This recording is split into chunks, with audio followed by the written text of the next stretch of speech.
Para proferir a sua palestra. Bom dia, pessoal. Bom dia. Eu vou falar um pouquinho para nós sobre a perspectiva histórica, né, do continente africano e um pouco pormenorizadamente sobre algumas regiões, né? Como vocês já viram na outra palestra, nós entendemos muitas vezes a África como uma coisa só. Entendemos como se a África fosse um país, uma região única, né? O erro já começa por aí, mas na nossa fala está muito cristalizada essa ideia, né? De África como sendo uma coisa só, um lugar só. Então, a ideia que eu quero transmitir a vocês é de uma pluralidade, né? Tanto geográfica como histórica, mas vou tentar apoiar mais nos conceitos e ideias históricas da construção dessa ideia do que a gente entende hoje como África, tá bom? Então, vou usar alguns eixos para a gente poder entender o nosso raciocínio e poder ter um compreendimento melhor, tá? Então, a primeira coisa a gente saber é que nós estamos falando de um continente, né? Não é uma cidade, não é um país, não é um bairro, é um continente. O continente é o quê? Uma porção de terra que abriga diversos países. Nós estamos falando de um continente imenso, 300 milhões de quilômetros quadrados, certo? Esses 30 milhões de quilômetros quadrados, ele compreende muitas vezes o tamanho do Brasil, certo? Então, o nosso país, que é o 6º maior do mundo, ele cabe várias vezes dentro do continente africano, né? O nosso continente, que é a América do Sul, o tamanho dele, ainda sendo grande, ele é menor do que a África. E aí nós temos a população, né? Vamos pensar sempre num termo comparativo para a gente ter uma ideia. O nosso país, o Brasil, conta hoje com uma população um pouco maior de 200 milhões de habitantes, né? O continente africano, com todos os seus países, que são inúmeros, né? Ele conta com uma população aproximada de 600 milhões de habitantes. Então, tem muito mais de 3 vezes a quantidade de habitantes que temos no Brasil. Então, só para ter uma ideia, quando a gente passa de ônibus por uma avenida de BH movimentada, né?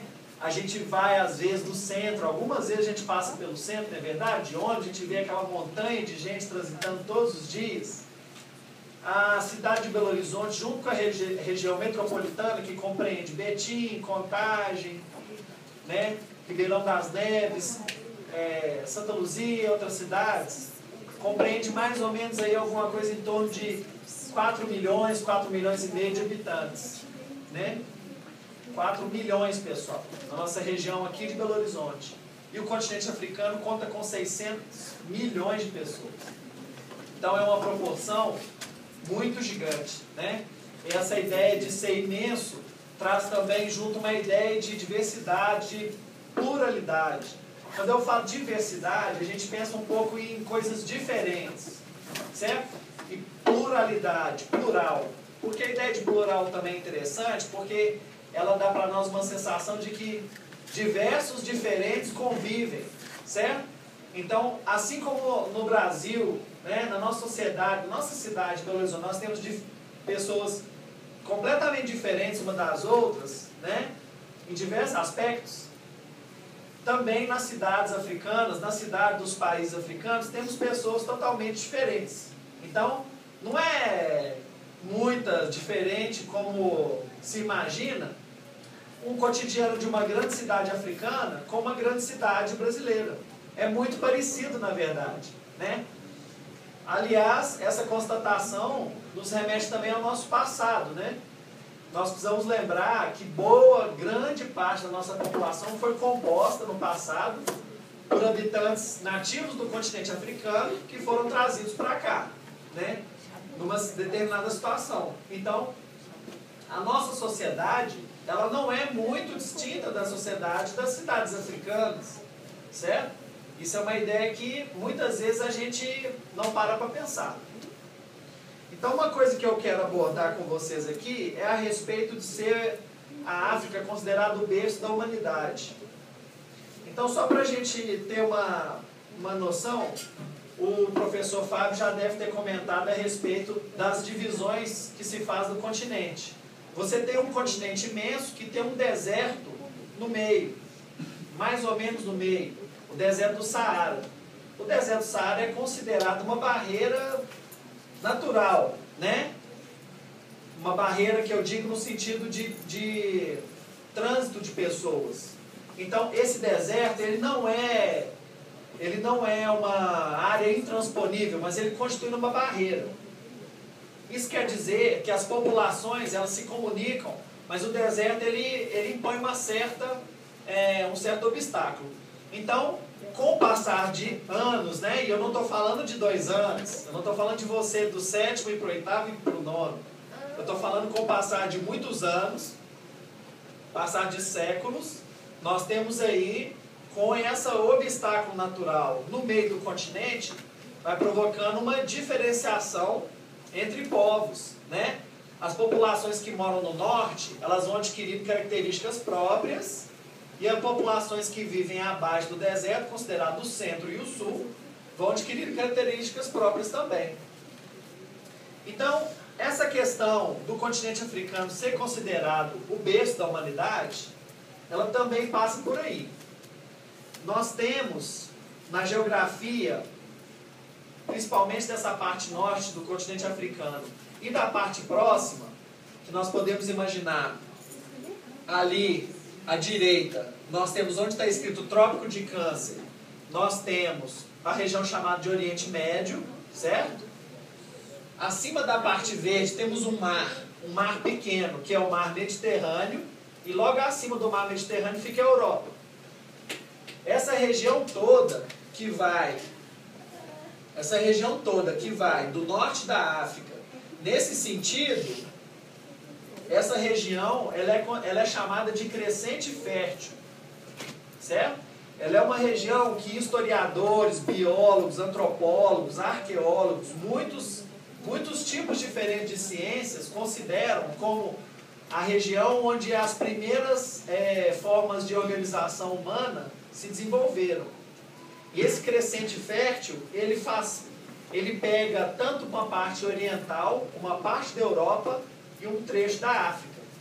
Nesse local chamado crescente fértil é que se deu o maior trânsito de pessoas desde os tempos mais antigos, mesmo antes da história. Eu estou falando de milhares de anos, muitos milhares de anos, inclusive antes de Cristo, que é a marcação que a gente usa para a nossa temporalidade da história. Então, esse crescente fértil é o lugar onde as pessoas tinham mais facilidade para se locomover, tanto por terra, né, andando, ou em animais, como também por barcos. Então, essa região, ela foi uma região de grande intercâmbio cultural. Então, também por uma questão de ser uma região que tinha uma terra, né, que era mais fértil, era regada, banhada por mais rios e mares, né, essa região possuía uma facilidade para a agricultura maior. Então, quando a humanidade, né, os homens e as mulheres começaram a desenvolver as habilidades de plantar e colher, essa região ela floresceu muito. Então, como nós estamos falando de regiões em que nós temos povos asiáticos, africanos e europeus, houve um intercâmbio cultural muito grande. Tá? Então, quando se diz que a África é o berço da humanidade e o celeiro de civilizações, estão falando desses conceitos, né? Dos primeiros hominídeos terem se desenvolvido no continente africano e depois dali terem partido para essa região de maior intercâmbio, né? Agora eu quero passar para um outro aspecto, que é o aspecto das religiões, das religiosidades. Muitas vezes nós temos uma ideia permeada por preconceitos. Então eu preciso falar um pouco sobre colonização para falar um pouco das religiosidades africanas. A colonização, pessoal, foi um processo europeu, tá certo? Povos europeus infringiram sobre a África uma dominação e uma exploração com intenções econômicas e políticas, uma vez que os povos europeus se organizaram em países em épocas anteriores. Então, a partir do processo da organização dos países europeus, eles começaram a ter interesse em viajar para áreas distantes para conseguir mercados consumidores. Vamos lembrar que essas relações que a gente tem hoje de comércio, elas são relações modernas, certo? Nem sempre as relações foram travadas com o dinheiro, papel, como a gente tem hoje. Então, nessas épocas mais antigas, nós tínhamos ainda os comércios entre os países, né? E essas trocas eram feitas muitas vezes com objetos. Então, quando os europeus começaram a se formar em países, por exemplo, Inglaterra, França, Espanha, Portugal, Itália, eles começaram a lutar entre si para verificar quem poderia ter mais mercados, para assim vender as suas mercadorias, certo? E ter vantagens comerciais. Então eles buscaram o continente africano como uma grande fonte, tanto de mão de obra, pessoas para trabalhar, como locais para se vender mercadorias. E por isso as nações europeias elas entraram em conflito, porque esse continente africano era uma localização geográfica muito próxima da Europa, que dispunha de vários desses recursos. Uma vez que os europeus perceberam a possibilidade de dominação, eles começaram as invasões, né, em diversos locais. Então nós temos ali, por exemplo, Congo Belga, a África do Sudoeste, África do Sul, Nigéria. Cada uma dessas regiões foi invadida e dominada por um país europeu específico. Então nós tínhamos ali diversas nações, né, que se organizavam de formas particulares, mas que foram recebendo constantes invasões europeias. E assim esses países foram cedendo, foram às vezes não conseguindo resistir à invasão do europeu.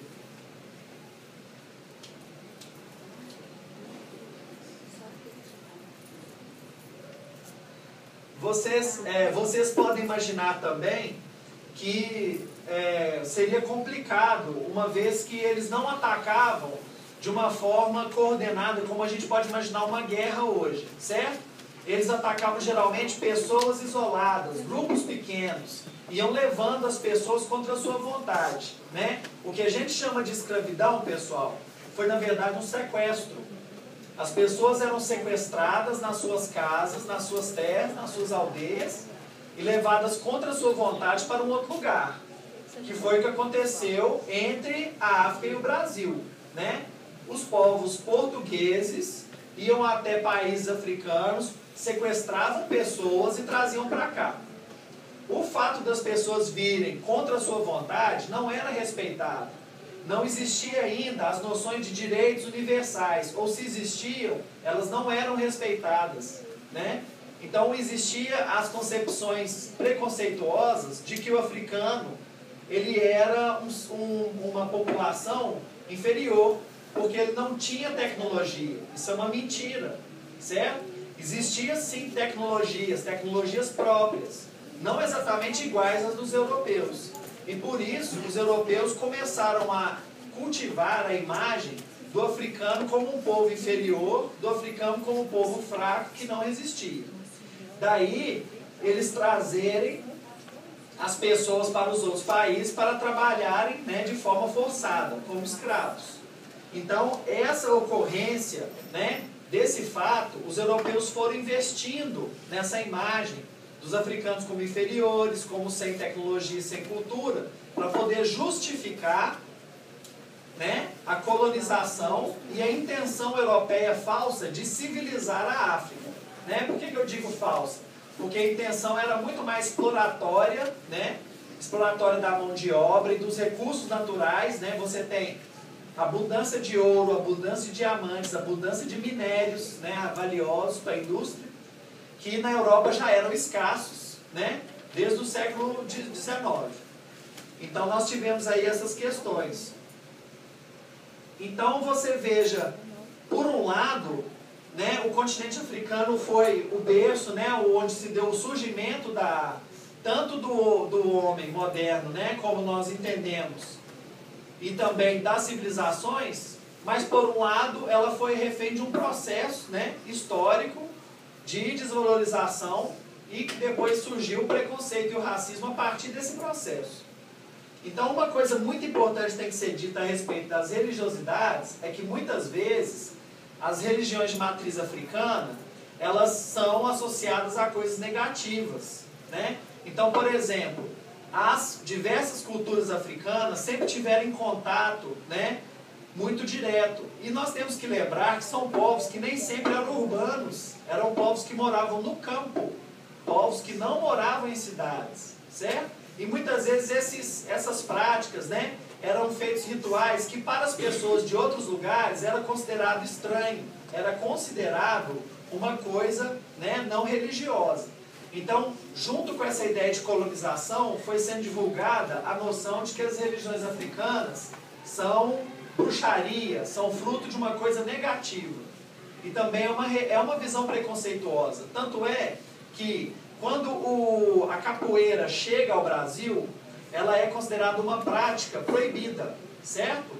O governo brasileiro, nos primeiros anos, né, durante muitos anos do século XIX para o XX, nos anos de 1890 até 1920, por aí, era considerada a capoeira uma prática ilegal. E as pessoas que praticavam capoeira eram presas, tá certo? Mesmo assim, quando foi abolido esse crime, essa prática permaneceu no preconceito um bom tempo, né? E hoje é uma prática socialmente aceita. Quantas pessoas não praticam capoeira e gostam, não é verdade?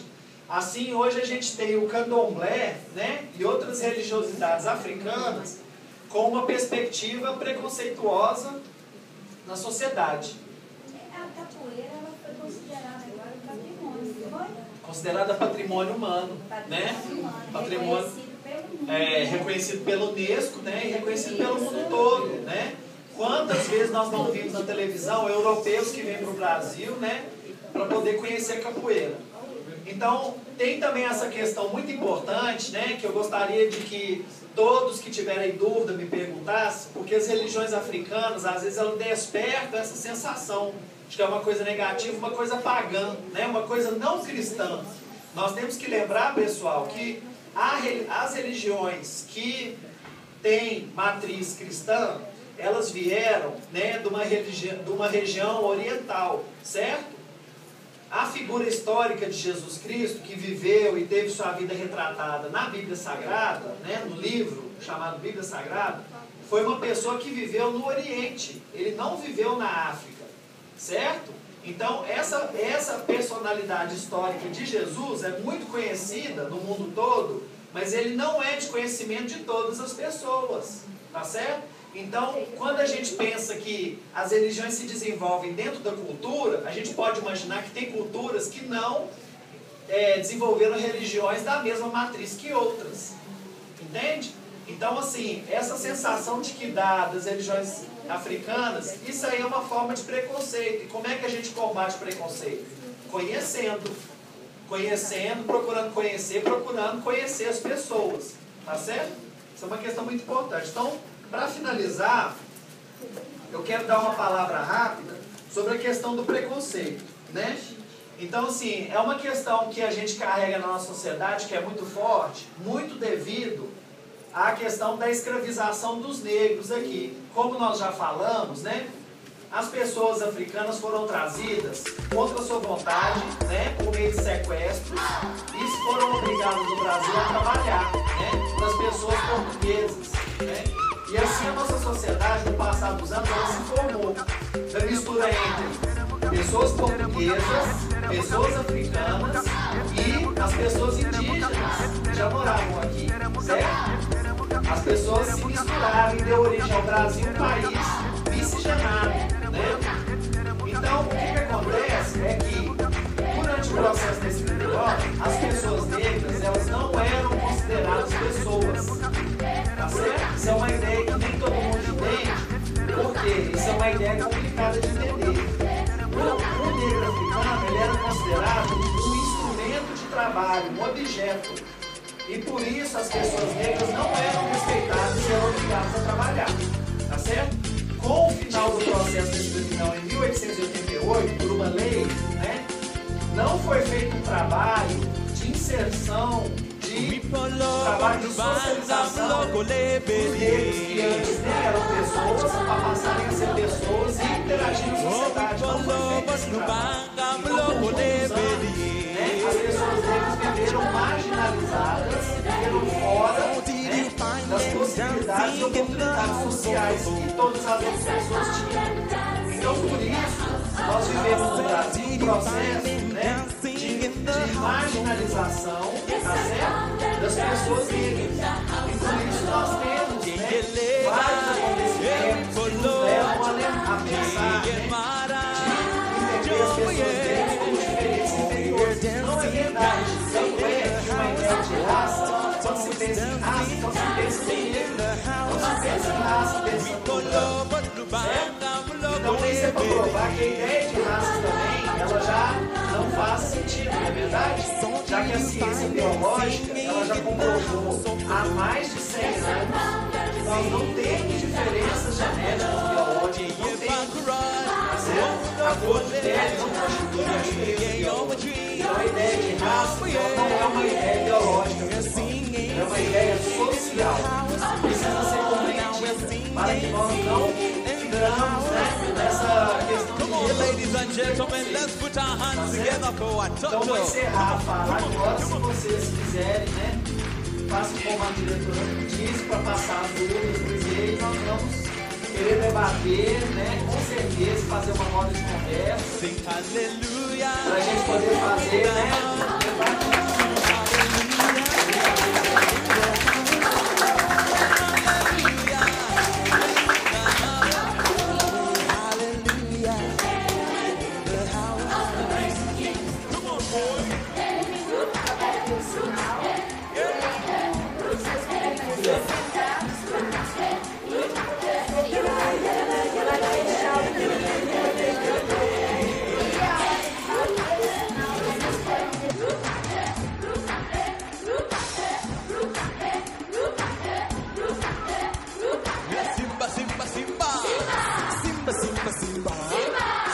Simba, yeah.